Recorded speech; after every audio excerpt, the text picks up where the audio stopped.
काय तरुण पोरं येतं, जे माळकरी येतं, जे माळकरी येतं ते अहिल्याबाईच्या पुण्यतिथीला जयंतीला जे माळकरी येतं ते काय म्हणणार, ऐका पुण्यतिथी साजरी करायची पण त्याला आपल्याला काय ठेवायचं, काय करायचं, कीर्तन ठेवायचं, बरोबर आहे ना। आता ऐका बोलत चला, पुण्यतिथीला माळकरी पोरं येतं काय ठेवायचं म्हणते ना, कीर्तन ठेवायचं म्हणते, पण काही काही धारकरी येतं, तुम्ही काय येडे झाले का काय, पुण्यतिथी साजरी करायची असली तर कीर्तन नाही, आता जे वाजायले तेच लागणार आणि जे आले तेच लागणार आणि आपल्याला सुद्धा त्याच्या संग काय करायचं, नाचायचं। आता कशामुळे ते तसं म्हणले, कारण याच्यातली त्यांना ओळख नाही का, कारण अहिल्या मातेची काय कार्य आहे, काय कृती आहे यांची त्यांना ओळखच नाही।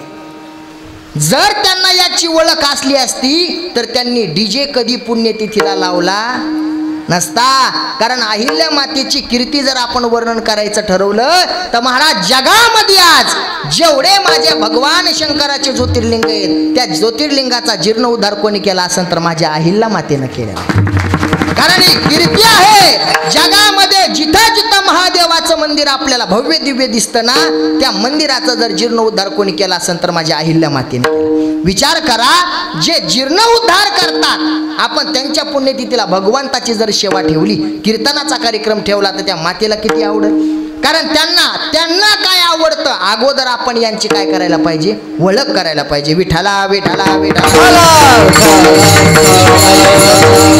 नाहीतर भक्ती करायला होतं आपण त्यांची, पण त्यांना काय आवडतं हे जर आपल्याला माहिती नसेल तर काय उपयोग हो। कारण माझ्या अहिल्या मातेच्या जीवनाचं चरित्र सांगत असतात, त्यांच्या पुण्यतिथीनिमित्त चालू आहे सप्ताह, कारण त्यांचे जीवनचरित्र जर ऐकत असताना बारकाईनं ऐका, कारण अहिल्या मातेचं जीवनचरित्र असं होतं, न्याय देणारी देवता होती बघा, न्याय देणारी देवी होती ती। न्याय देत असताना आपलं परक लहान मोठं कधी अहिल्या मातेनं विचार केला नाही। आजही इंदोरमध्ये बडा बाजार म्हणून एक एरिया आहे, तिथे ज्या वेळेस कुठल्याही कोणाचाही प्रश्न असेल त्याचं उत्तर द्यायचं आणि त्यांना त्या ह्याच्यातून मुक्त करायचं काम माझ्या अहिल्या माता करायच्या।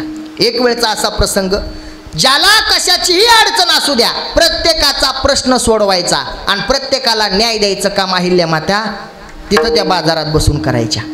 कारण कोणालाही आता माझ्याकडे यायची गरज नाही, प्रत्येकाची समस्या ऐकण्यासाठी मी तुमच्याकडे येणार आणि नेता असला राजा असला तर असा असावा, कारण आपल्याला राजाकडे जायची गरज नसावी, राजानं आपल्याकडे यावं आपले प्रश्न विचारावं, याला खरा जनतेचा सेवक म्हणतात। कारण नेता राजा हा जनतेचा काय असतो, सेवक असतो, मग त्यांना ती सेवा करण्यासाठी समाजात यावं लागतं, समाजानं त्यांच्याकडे जाऊन उपयोग नसतो। माझी अहिल्या माता त्या बाजारात यायची, कोणाचा काय प्रश्न आहे, कोणाला कसा न्याय द्यायचा त्या मात्र ठरवायच्या। त्यांनी सांगितलं होतं, जो कोणी जसं ते वागल त्याला कसा न्याय द्यायचा हे अहिल्या माता ठरवायच्या। एक वेळेचा असा प्रसंग, प्रत्येकाला न्याय देणाऱ्या होत्या बघा, प्रत्येकाला न्याय देणार हे अहिल्या माता होत्या। एक वेळेचा असा प्रसंग आला की त्यांच्या समोर कधी कधी माणसाच्या पुढे असा प्रश्न निर्माण होतो, मला माहिती आहे असं सांगितलं थोडं जड जाणार आहे, थोडे फवारे बी हानी पण जरासं सांगावं बी लागणार आहे, विठाला विठाला विठाला। त्या बाजारामध्ये एक गाय आपल्या बछड्यासमोर होती बघा, आपल्या बछड्याला घेऊन गाय चालत होती आणि चालत असताना अहिल्या मातेचा मुलगा भरधाव वेगानं रथ घेऊन आला आणि जसा रथ घेऊन आला तसं त्या रथाखाली त्या गायीचं बछडं खाली गेलं आणि चिरळून त्या बछड्याची जीव गेला। जसं महाराज त्याचा जीव गेल्याच्या नंतर ती गाय मुकी आहे, तिला समजत नाही, पण गाय असू द्या किंवा एखादी माय असू द्या आपल्या लेकरासाठी आत्मा तुटत असतो बघा। रस्त्याच्या कडीला एखाद्या कुत्रीचं पिलू मेलं ना, ती कुत्री सारखं त्या पिलाच्या भोवती गिरक्या मारते, येणाऱ्या जाणाऱ्या वाहनाला अडवते, तिला बोलता येत नाही पण माया मात्र तिला समजते, बरं माया समजती। एखाद्या गाईचं पिलू जसं जन्मलं, जसं वासरू जन्मलं मरावं, आपण त्या गाईच्या पिल्याला अलीकडे वळतो पण ती गाय चाटण्यासाठी त्याला जवळ घेते, तिला माहिती असतं आपलं लेकरू मेलंय, तिला सांगता येत नाही, ती गाय सारखं तिथं गिरक्या मारायची।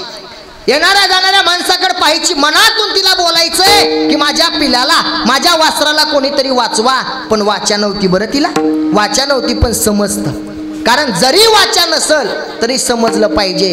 कुत्र्याला वाचा नसती, पण कुत्र्याला समजतं की आपल्या मालकानं आपल्याला शिळी का होईना भाकर खाऊ घातलेली आहे. दारात चोर आला किंवा अनोळखी माणूस असला तर कुत्रं भुकायचं काम करतंय का, त्याला समजत नाही का?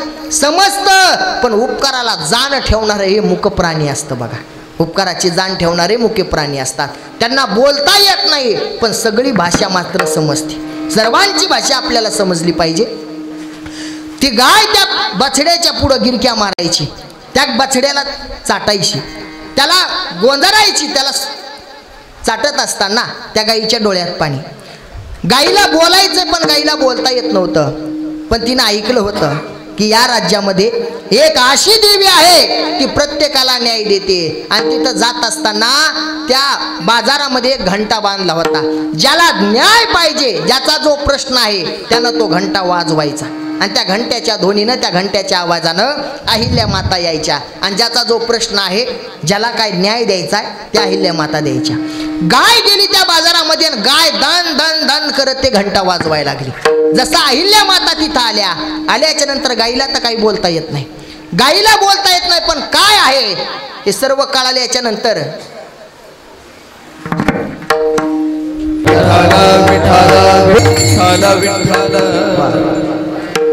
काय बेंडकी असेल, बेंडकीत ना, बेंडकीच होती का? हां, बेंडकीला कळायले कीर्तनात बेंडकीत येण्याचं, पण बेंडकीला कळत नाही. त्याला मी काय करू? विठाला विठाला विठाला. त्यावेळेस अहिल्या मातेनं सर्व हकीकत ऐकली आणि अहिल्या मातेनं कुठलाही विचार न करता सांगितलं की ज्यानं कोणी हा कृत्य केलंय, ज्याने कोणी हे कार्य केलंय, त्याला सुद्धा त्याच रथाखाली चिरडायचं. पण महाराज बरेच जण विचार सांगत असताना कुजबूज करू लागले की प्रत्येकाला न्याय देत असताना न्याय देते ना, आज बघू आपला खरा न्याय देते का. स्वतःचा मुलगा म्हणून जर हिनं जर न्याय द्यायचा बदलला ना, तर मग आपण हिला बोलू. पण जर हिनं खरा न्याय दिला तर ही आज खरंच देवी आहे. कारण लोक चांगल्याला चांगलं म्हणत नाहीत बरं. चांगल्याला जर चांगलं म्हणून घ्यायचं असेल ना, त्याला त्रासलाही सहन करावा लागतो. या समाजामध्ये एखाद्याला जर मोठं बनायचं असेल, जो कोणी मोठा बनला त्याला त्रासच सहन करून घ्यावा लागेल. आणि सध्या ह्या कलियुगामध्ये एवढं विचित्र आहे, जो गरीब बनून राहील तो चांगला आहे. एखाद्याचं नाव मोठं झालं, एखाद्याचं दुकान मोठं झालं की त्याला कसं खाली वाढायचं लगेच लोक विचार करतात. आज सध्या तुम्ही मोबाईल बघणारे सगळे लोक इथं आज बारकाईने विचार करा. कोणी एखाद्या हॉटेल क्षेत्रामध्ये मोठा झाला असेल तर त्याला मारतात लोक. एखादा कोणी कीर्तनामध्ये मोठा झाला असेल तर त्याला बदनाम करतात हे लोक. एखादा जर मोठा महात्मा झाला असेल तर त्याला कशाच्या ना कशाच्या कारणावरून बदनाम करतात. असे अनेक उदाहरण तुम्ही मोबाईलमध्ये बघतात. पण मला असं वाटतं मोठं पण जर म्हणून घ्यायचं असेल ना, तर माझ्या तुकोबारायनं हे आता आपल्याला बघायला भेटायले. लई दिवसांना अगोदर सांगितलेले बघा, जयांगी तया यातना. म्हणून तुकोबाराय म्हणले, देवा मला कधी मोठं करू नको रे बाबा. मला जर करायचंय ना, मला सारखं तू लहानपण दे. लहानपण दे का देवा, लहानपण दे का देवा. या जगामध्ये ज्याला मोठं व्हायचं आहे, या जगामध्ये ज्याला मोठं बनायचं आहे, त्यानं एक गोष्ट ध्यानात धरायची. आपल्याला जर मोठं बनायचं असेल तर अगोदर आपल्याला बदनामी करून घ्यावं लागेल. ज्याला या समाजामध्ये नाव मोठं करायचंय, ज्याला नाव कमवायचंय ना, अगोदर त्याला बदनामी सुद्धा सहन करावं लागते बघा. असे या महाराष्ट्रामध्ये अनेक थोर महात्मे होऊन गेले, त्यांना अगोदर बदनामी सहन करावं लागली. आणि या जगामध्ये ज्याला मोठं बनायचंय ना, ज्याला नाव कमवायचंय, एकतर त्याला बदनाम व्हावं लागतं, नाहीतर त्याला मरावं लागतं. कारण या समाजाची विशेषता आहे, मशानभूमीमध्ये गेल्याच्या नंतर दुश्मनाला सुद्धा म्हणतात, अरे मेला पण चांगला होता. पण जिवंतपणे या माणसाला कोणी चांगलं म्हणत नाही. तर हे आपल्या महाराष्ट्राची दुर्दैव आहे बघा. माणसाला माणूस कधी चांगलं म्हणत नाही, पण मशानभूमीमध्ये जळत असताना प्रेताला बघून आपण म्हणतो खरंच माणूस होता. कधी कधी तो मेल्याच्या नंतर. अहो या जगामध्ये अनेक साधू संतांना त्रास दिला, या जगामध्ये अनेक साधू संतांना त्रास दिला. संत होते तोपर्यंत त्यांना त्रास होता, पण संत गेल्याच्या नंतर चांदीच्या रथामध्ये आपण त्यांची मिरवणूक काढतो. ही या महाराष्ट्राची, या कलियुगाची विशेषता आहे. माझ्या ज्ञानोबरायला नाही खायला भेटलं सुरुवातीला, पण आज त्या ज्ञानोबरायला बसण्यासाठी चांदीचा रथ आहे. आज त्या ज्ञानोबरायासाठी सोन्याचा कळस आहे, जे ज्ञानोबराया अन्नासाठी तरसले. अगोदर बदनाम व्हावं लागतं बघा, त्यावेळेस मोठं होतं. आज सिंधुताई सपकाळला आपण अनाथाची माय म्हणतो, पण त्या सिंधुताई सपकाळला कधी कधी बेकारी कचवण करावं लागलं. त्या सिंधुताई सपकाळला बदनाम व्हावं लागलं. आज बाळूमामाच्या आशीर्वादानं आपण हे कार्य करतो, पण माझ्या बाळूमामानं या शेतकऱ्याचे लय बोलणे खाल्ले हो. माझ्या बाळूमामाचा मेंढरो एखाद्याच्या शेतात जावं आणि मेंढरू शेतात गेल्याच्या नंतर बाळूमामाला शिव्या द्याव्या त्या लोकांना, पण बाळूमामानं त्याला सुद्धा आशीर्वाद द्यावं, ही माझ्या बाळूमामाची किंमत आहे. पण ज्याला आशीर्वाद द्याला, ज्याला प्रचिती आली, त्यानं मात्र माझ्या बाळूमामाच्या शिवेला लागावं. त्यामध्ये तुम्ही आम्ही सुद्धा आहे. म्हणून या कलियुगाची विशेषता आहे दादा. मोठं व्हायचंय ना, अगोदर बदनामी सहन करा. ज्याला मोठं व्हायचं अगोदर बदनामी सहन करायची, त्यावेळेस माणूस मोठं होतं. अहिल्या मातेच्या समोर पोटच्या गोळ्यालाच न्याय द्यायला, त्या गाईला न्याय देत असताना आपल्या स्वतःचा मुलगा रथाखाली चिरडणारे विचार नाही केला. उगत न्यायची देवता म्हणत नव्हते. आज इतके वर्ष झाले, पण आज आपण कथा कीर्तनामध्ये अहिल्या मातेचं वर्णन करतो, त्यांचं नाव घेतो. आजही त्यांचं नाव घेतलं तर आपल्या अंगावरती शहारे उभारतात. अहो अहिल्या मातेचं जीवनचरित्र हे प्रत्येक महिलेनं, प्रत्येक मुलीनं वाचावं, प्रत्येक मुलीनं ऐकावं. माझी तर हात जोडून विनंती आहे. माझ्यासमोर जेवढ्या काही मुली असतील, तुम्ही एखादी गोष्ट कमी शिका, पण अहिल्या मातेचं जीवनचरित्र मात्र परिपूर्ण ऐका, परिपूर्ण वाचा. कारण काही जीवन होतं बघा. कारण ज्यांनी ज्यांनी त्यांचं जीवन ऐकलं, वाचलं ना, त्या जीवनामध्ये कधीच तुम्हाला काही सहन करण्याची गरज येणार नाही. कारण अहिल्या मातेचं जीवन होतं आपल्यालाही चांगलं म्हणणं, दुसऱ्यालाही चांगलं म्हणणं. जर आपलं वाईट असेल त्याला वाईटच म्हणणं, हे विचार अहिल्या मातेचे होते. पण आपल्या माईचं तसं नाही बरं, आपल्या माईचं तसं नाही. आपला असतं तो राजा असतो, दुसऱ्याचं असतं ते काट्ट असतं. आपलं असतं ते पोरग आणि दुसऱ्याचं असतं ते काट्ट असतं. आपल्याला किती बी आपलं चांगलं वाटतं, पण दुसऱ्याचं मात्र आपण चांगलं म्हणून घेत नाही. आता ऐका, एक वेळ एखाद्या माता माऊलीकून जर आपल्याला काही पाहिजे असेल ना, त्याच्यापेक्षा तिच्या लेकराचं वर्णन करायचं, तुम्हाला बरोबर सगळ्या गोष्टी भेटत्या. पण तिचं जर तुम्ही लेकराचं वर्णन केलं नाही तर तुम्हाला काही देणार. नवीन लग्न झालं, जरा मावा पाडाय म्हणून सांगतो, फवारणी करावं लागते एकदा. नवीन लग्न झालं, सूनबाई घरी आली, आणि जशी सूनबाई घरी आली, सूनबाई घरी आल्याच्या नंतर सासूबाईने सांगितलं, जा आपल्या शेजारच्या आत्याकडून ताक आण. ताक माहिती आहे तुम्हाला, ताक कळतं ना? हा, शेजारच्या आत्याकडून ताक आण. आणि जशी ही ताक आणायला गेली, शेजारच्या आत्याचं लेकरू दारात बसलेलं होतं. एवढं सुंदर दिसत होतं, एवढं सुंदर दिसत होतं की दिवसा त्याला बॅटरी लावून बघावं लागत होतं.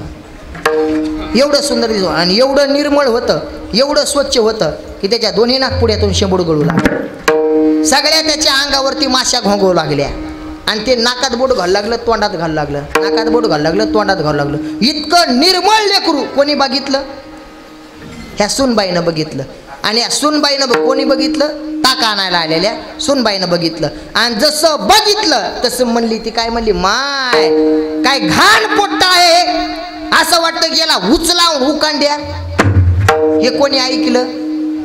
त्याच्या मातीनं. कोणी ऐकलं? त्याच्या आईनं. जसं ती बाहेर आली, काय ग काय म्हणली माझ्या पोराला? ती म्हणली, अहो पाहणं किती घाण आहे. मग घाण आहे तर तुला कोण बघ म्हणलं का? ती म्हणली, अहो पण किती घाण आहे. अरे माझं घाण आहे, तुला कोणी पाय म्हणलं का? आणि कशाला आली थुतर घेऊन माझ्या घरी? ती म्हणली, आमच्या सासूबाईनं काय सांगितलंय? ताक सांगितलं. म्हणली, ताक? अगं ताकाचा वास बी देत नाही, वापस कुत्री असं म्हणली. पुन्हा तुमच्या शाळेत नाही कुत्री, अशी कुत्री म्हणली. ती वापस आली. पोरगी नवीन होती, तिला हिचा कणकाच माहित नव्हता. पोरगी रडत आली. जशी रडत आली घरी सासूबाईने विचारलं, का ग ताक आणायला गेली, डोळ्यात पाणी गाळीत का आली? काय झालं तुला रडायला? अहो मी त्या आत्याच्या घरी गेले, आणि गेल्याच्या नंतर ते मला कुत्री म्हणले. काय म्हणले? कुत्री म्हणले आणि म्हणून मला रडायला आलं. ती म्हणली ती तशी कुत्री म्हणणारच नाही, कारण ती कुत्री कशी आहे मला माहित आहे. ती तुला असं बिनकामाचं कुत्री म्हणणार नाही, कारण ती कुत्री कशी आहे मला माहिती आहे ना. कारण कुत्र्याचा स्वभाव आहे, त्याच्याकडे जर सारखं बघितलं तर त्या गुरकात येतात. मी कुत्र्याचं सांगायलो माहिती ना, सारखं बघितलं तर काय करते आता? गुरकात येतात. आणि दगड उचलला की मी कुत्र्याचं सांगायला लागलो. ती म्हणली ती कुत्री तुला तसं कुत्री म्हणणार नाही, काय झालंय ते सांग. त्यावेळेस ती म्हणली तिचं पोरग दारात बसलं होतं आणि मी त्याला म्हणले माय काय घाणे, इतकं घाण लेकरू आहे, असं उचलावून उकांड्या काय तुला आकले म्हणे. अगं आडला हरीण गाढवाचे पाय धरी, तुला कळत आहे काय? घे इकडे ते पातील. आणि तिच्या घरी ते बघून घेऊन कुठे गेली? ताक आणायला. आणि गेले गेले ते पोट तसंच बाहेर बसलेलं. ही गेली ते जे ताक आणण्यासाठी पातील होतं ते बाजूला ठेवलं आणि ती म्हणली माय मोहा वा काय सुंदर आहे, काय लेकरू मोहत चांगलं आहे. त्याचा एक मुका तिच्या पोटातून मळमळ हो हो हो उठवा द्यायला लागला. किती महत्वाचं सांगायलो, तिच्या पोटातून तिला मळमळ होऊ लागलं. पण आता काय इलाज? कायच बाई गुणाचं लेकरू आहे. कोण्या एकादशीचं पुण्य केलं, कोणती पौर्णिमा धरली ना असा राजबिंडा तू ह्या पोटाला जन्माला. तू मला सांग की कोणत्या देवाची पूजा केली सण असं लेकरू तू ह्या पोटाला जन्माला आलं?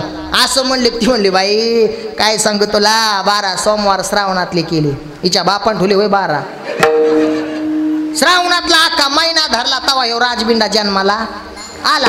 बरोबर बाई, मी पण आता माझ्या सुनाला हेच उपवास सांगते. पण कस काय आलते काय नाही ग, आज उपवास एकादशीचं म्हणलं ताक न्यावं. झालंय का नाही ताक? ताक बी झालंय, तुप बी घेऊन जाय जरस. काय म्हणली ती? ताक बी झालंय, जरस काय घेऊन जाय, तूप बी घेऊन जाय. आता जसं ही तूप घेऊन आली, ताक घेऊन आली, घरी आल्या आल्या म्हणली बघ आणलं का नाही, पण अगोदर ये धर म्हणली. आणि जसं ते दिले ना भडभड 2 घंटे उलटत होती ती. कशामुळं? कारण हे अगोदरच सगळी माया करून आली होती ना, घरी आल्या उलटली. पण विचार करा, जोपर्यंत तिच्या पोराला चांगलं म्हणली नाही तोपर्यंत तिनं ताक दिलं. हिनं नाव ठेवलं तर हिनं ताकाचा वासही दिला नाही, आणि हिनं नाव घेतलं तर ताकाबरोबर काय भेटलं?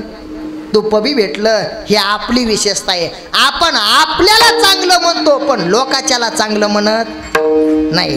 आपण आपल्याला चांगलं म्हणतो पण लोकाच्याला नाही. पण माझ्या अहिल्या मातेचं जीवन तसं नव्हतं.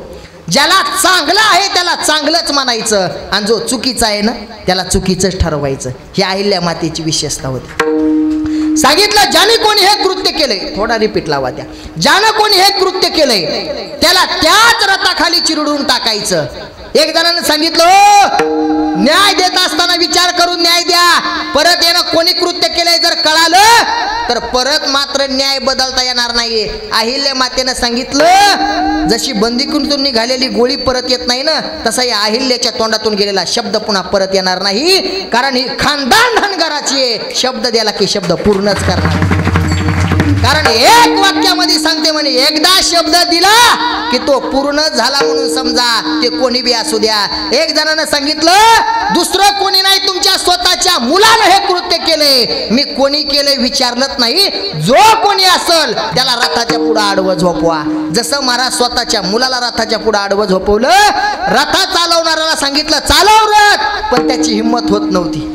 राजाचा मुलगा आहे कसा रथ चालवायचा, राणीचा मुलगा आहे कसा रथ चालवायचा, हिम्मत होत नव्हती. एकदा सांगितलं, दोनदा सांगितलं, नाही हिम्मत झाली. स्वतः अहिल्या देवी त्या रथात बसल्या आणि भरधाव वेगाने रथ चालू झाला.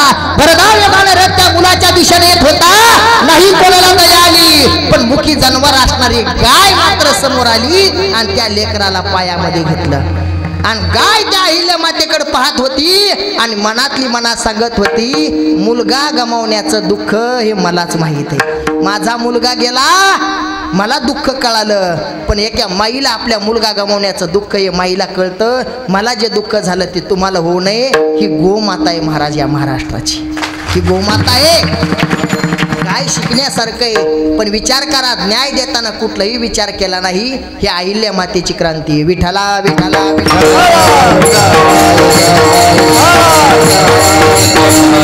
असताना आपण पुण्यतिथी साजरी साजरी करतो, पण अगोदर मला वाटतं ह्या थोर महात्म्याची जयंती डीजे वाजवून काही वाजून साजऱ्या करण्यापेक्षा त्यांचं जीवनचरित्र वाचून साजरी करा. आपल्या जीवनाचं कल्याण होईल हो. कारण त्यांची जयंती साजरी करा, अवश्य करा, पण त्यांची जयंती साजरी करत असताना हे धडे द्या गावातल्या तरुण मुलाला तरुण मुलीला.